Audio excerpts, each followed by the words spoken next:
Nearly all of humanity shares your predicament, Dan.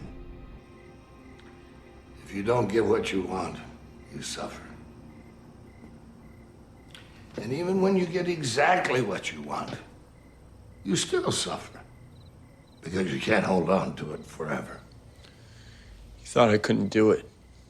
Doesn't matter. He doesn't know that I'll be there 100%.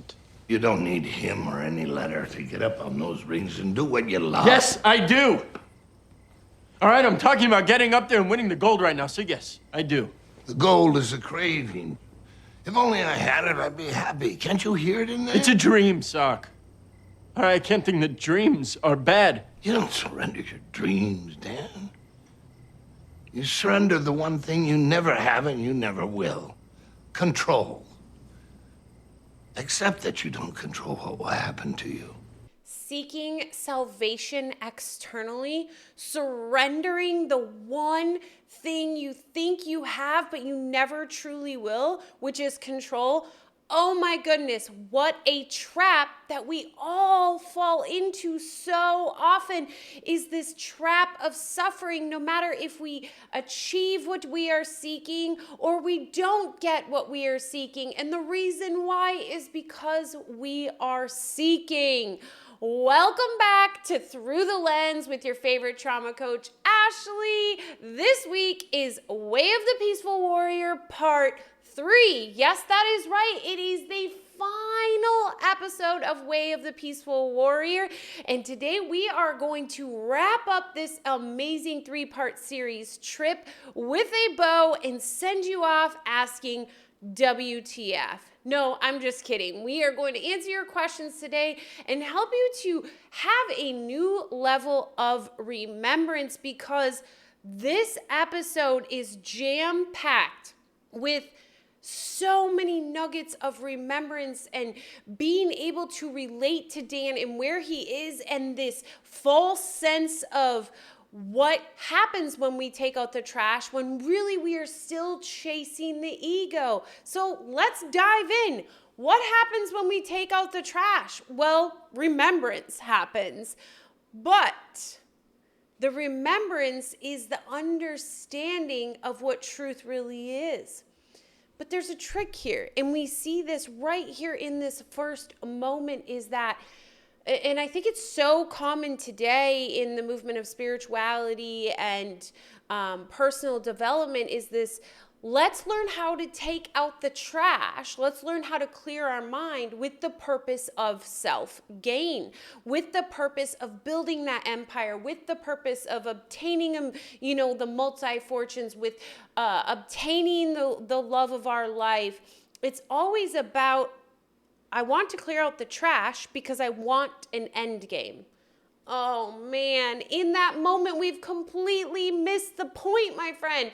And you see this Dan, he's just done such a beautiful job. And first we have to rewind a little bit on this video, because after episode 2, we go and Sock says, "Welcome back." And then immediately it goes to Dan and Sock in a bar, and Socrates is pouring a drink and lighting a cigar, and Dan is just like beside himself, like, what is going on? We know better. And Socrates is like, what? We know better? We are better because we know different? And that right there, Socrates says, no, you will never be better or worse. None of us will. And that is the reminder, a spark of remembrance, that in truth there is no hierarchy, there is no guru, there is no person in your life, in this world, that knows better than you and you know better than them. Because essentially, in truth, we are one and we are all on equal playing ground. And the second you enter that level of hierarchy and separation, you've brought yourself back into the ego. You've brought yourself back into a state of fear, the belief system that believes we are separate, that is focused on the past and focused on the present, or not focused on the present. That would have been a really big mistake. Focus on the past and the future, robbing you of the present moment. It's the judgment, it's the comparison, all of those things. So we see that with Socrates. And he really lays out to Dan that the problem is the habit. The problem is doing things unconsciously, not being consciously aware of your decisions. And I always talk about the first step is getting curious so that you can bring awareness to whatever. You can't change what you are not aware of. When you are operating from this place of sleeping, that is when life is happening to you, my friend. So right there, Socrates shares with him, and he's like, it's not about the actual action at the level of form, drinking, smoking, whatever. It's about what's going on at the level of content. Do you rely on this? Is this something you are not making a conscious decision? Are you not aware of the repercussions? And later we see Dan is vomiting all over, and well, ultimately, then that scene turns into this scene where these three men come out of nowhere and they demand the money. And of course, Dan's like, oh, you messed with the wrong guy, because Socrates, of course, has this like superhuman strength and ability to see things coming, blah, blah, blah. And that's not what happens. Socrates throws them the money. And then has Dan throw him his money, and then the guys are walking away. He's like, hey, you forgot our watches. And it's funny, he's like, oh, wait, I don't wear a watch. Actually, you forgot Dan's watch. And then they proceed to give up coats, and ultimately you see them walk out of here with nothing on but their undergarments. And Dan's like, what was that about? And Socrates quoted one of the philosophical quotes that essentially Dan tried to use earlier as his profound statement to Socrates, and it was, the hardest people to love are the people that need it the most. And knowledge and wisdom are not the same. Wisdom is doing. I think in the aspect of how I view things, we've struggled with being human doings. And what Socrates is really talking about is this being. Being this full extension of love, because we see his action as not actually doing in the manner in which we see and have a universal understanding, because that would be him actually doing, like hugging them and saying, I love you, and just really this behavior of love, like doing, but instead he's just this extension of love. He doesn't necessarily say it in a loving manner or say loving words. He just is love. Therefore, he just provides love. And in that moment, we see this beautiful exchange and him just matter of fact. I'm not taking your being jacket. That extension It's a of good love jacket. for these Nice muggers, warm or whatever line. you want to call them. And ultimately, we don't get to see what happens, but I would assume that may have been a mirror moment for them. We always talk about the mirrors. Everybody is a mirror for you. So when Socrates is that extension of love, that's not what they're expecting. They were expecting attack back. They were expecting defense, fear. They wanted fear because that's what they're used to, meeting fear with fear. But instead, Socrates met their fear and attack with love. And usually what happens with that is it can scare people even more and drive them further in. But most likely, it activated that remembrance of the love within them, and they're either in a place ready to accept it, or their highest self is holding on to that later. How absolutely beautiful. So then after that, we start to see Dan really become this extension of love as well, and his behaviors appear to be loving at the level of form. But again, it's because he has become an extension of love. You can feel the difference of him being versus doing. And then we see him with Socrates, and he tells Socrates, I think I'm ready. I think I'm ready to dedicate my life to the highest thing, which is that of service. I will do whatever you say. And Socrates is like, okay, I think you need to keep training for gymnastics. And oh man, we see Dan flash from that place of just innocent child to defensive ego of like, what? That's what you're telling me to do? Like, I've worked so hard to move past that, and blah, and he's continuing on and on and on. And Socrates explains to him that a warrior does what he loves, And he finds love in what he does. Again, another statement of extension of love. If you are just extending love, you never see anything as sacrifice. You never feel as though you must sacrifice. And in that moment when he was ready to give up his life for service, he thought he needed to sacrifice those old ways. But Socrates is saying, no, you love this. And that's what a warrior does. A warrior does what he loves, and he finds love in what he does. How beautiful. And then Socrates takes him out back, and he's like, look what I created. And he had built this beautiful ring set. I don't know what they're called. And he's like, here you go. This is where you can train.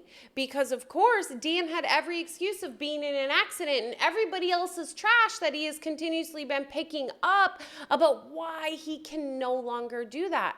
So then we see Dan get to work.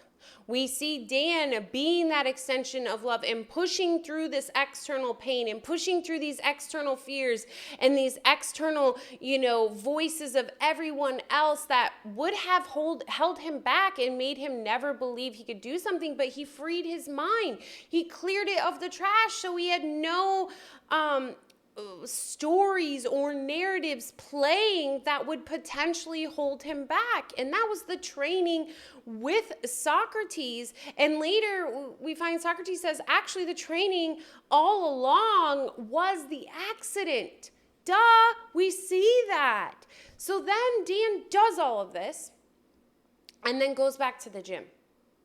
And he's ready. He's ready to show his coach, because he had petitioned the Olympic Committee to be able to go to the final tryouts or whatever they're called. And his coach is like, is that yours? And it was this bag of stuff. And he's like, yeah, I'm ready to get back. And he's like, give me a minute. He comes back with this letter. And essentially, it's the Olympic Committee denying his request, but there's an out that his coach could have vouched for him and said, I've seen enough progress. I believe he could do this. And his coach is like, no, I've already closed the case, Dan.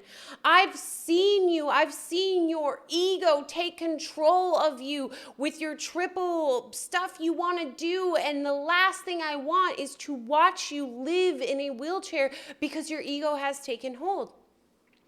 And that's our cue. Our cue that, again, oh my gosh, we've had so many struggles of this throughout. Dan's ego found its way back into this beautiful place where remembrance and the presence and the now and love exists. But the ego weaseled its way back in to use it for its own benefit.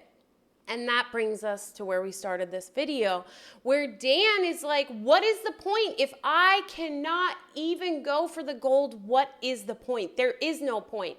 And so often we get caught up in that we make these beautiful movements or decisions in our life that just look so freeing and zen.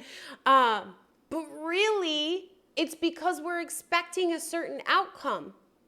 And I catch myself all the time now that I'm super aware of how things work. I'll be like, oh, I'm not going to focus on that because it's not about the outcome. But I realized that I was saying that because I actually was focused with the outcome. So it gets sneaky and it creeps in. And when we are so focused on the outcome, we will never obtain what we are truly seeking, which is that happiness. And the reason why we can never truly obtain that, Socrates said beautifully at the beginning, is that we suffer when we do not get what we want. But then we suffer even when we do, because we cannot hold on to it forever. And I think that is an absolute key point here, is that think of a time you want, any holiday when you ask for a gift. That's like a small, really beautiful example.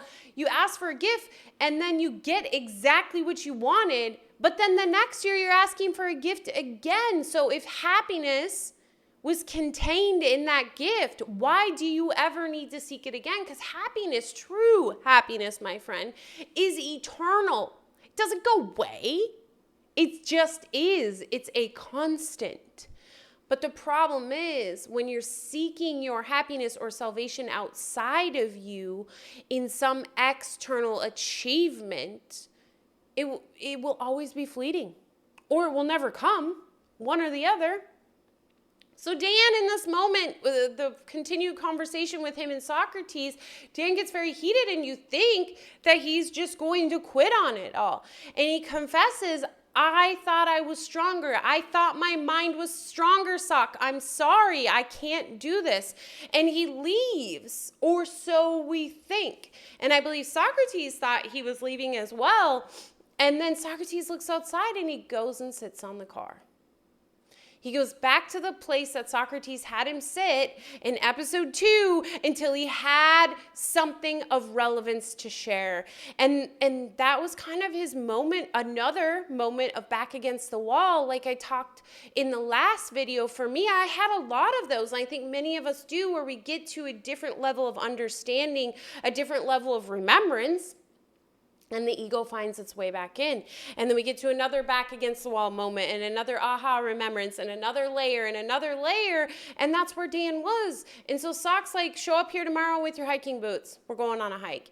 And he is so excited on this hike up this mountain.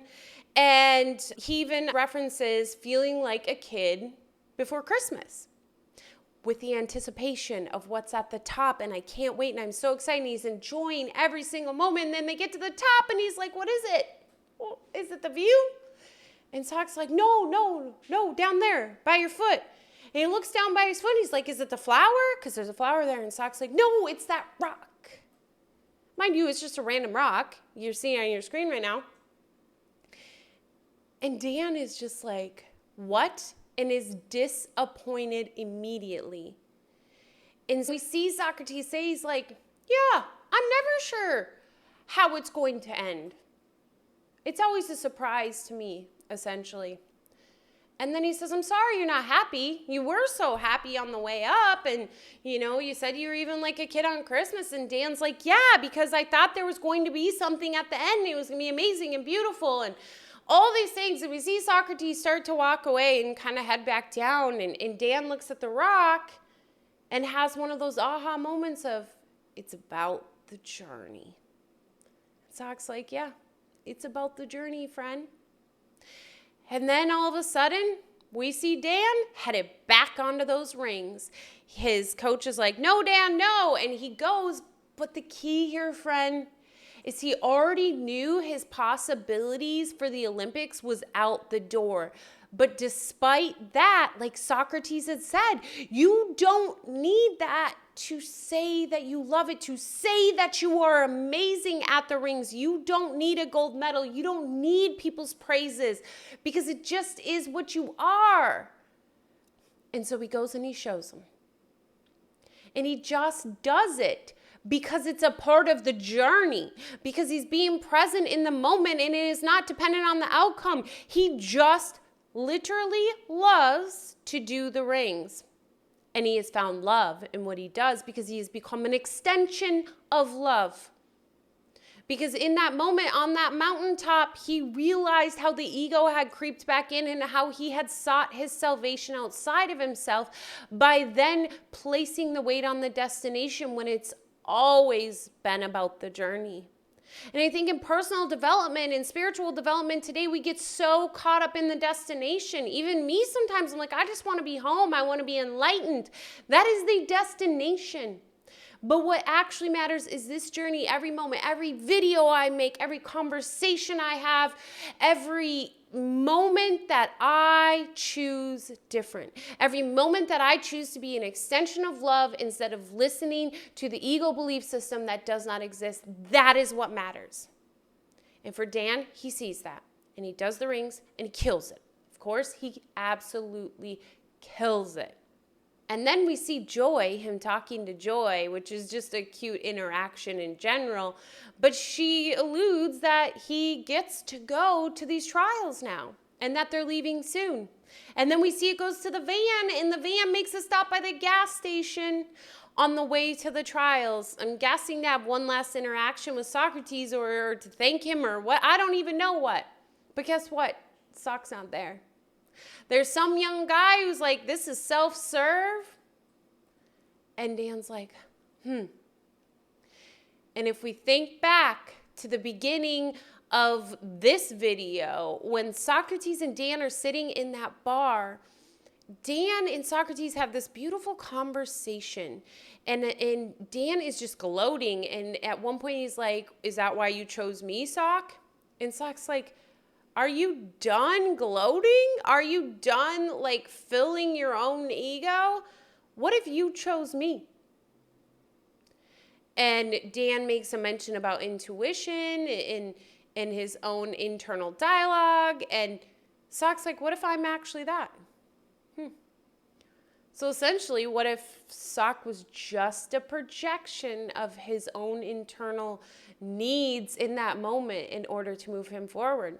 I guess we'll never know, unless maybe someone watching this video has the ability to connect myself with Dan Millman so we can have a deeper conversation and ask some of these absolutely beautiful questions and also find out where Dan Millman is today. But that is just besides the point.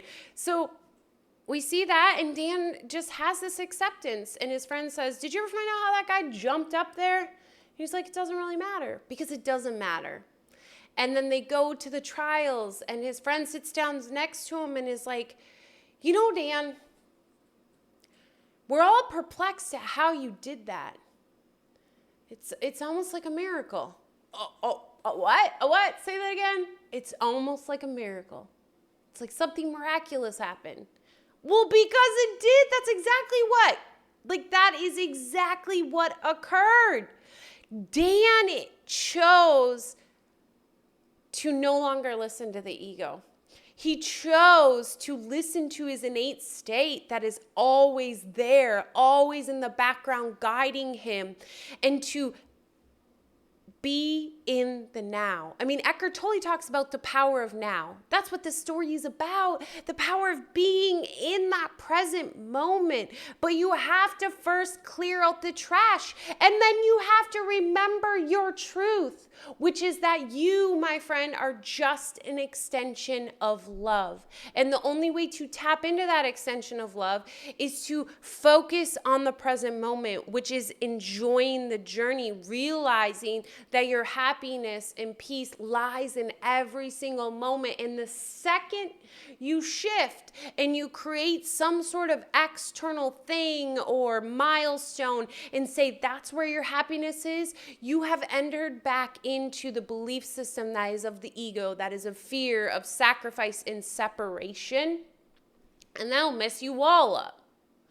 And his friend is asking him, like, give me some of that magic. And he says, it's not magic. It's just taking out the trash. It's about when you are doing that, routine or whatever, it's about each movement. It's not about the goal. It's not about the end game. It's about focusing in that present moment. And of course, his friend starts to rabble on about, but that's where my happiness is. If only I did X, Y, and Z, it would unlock all these doors and everything would be perfect.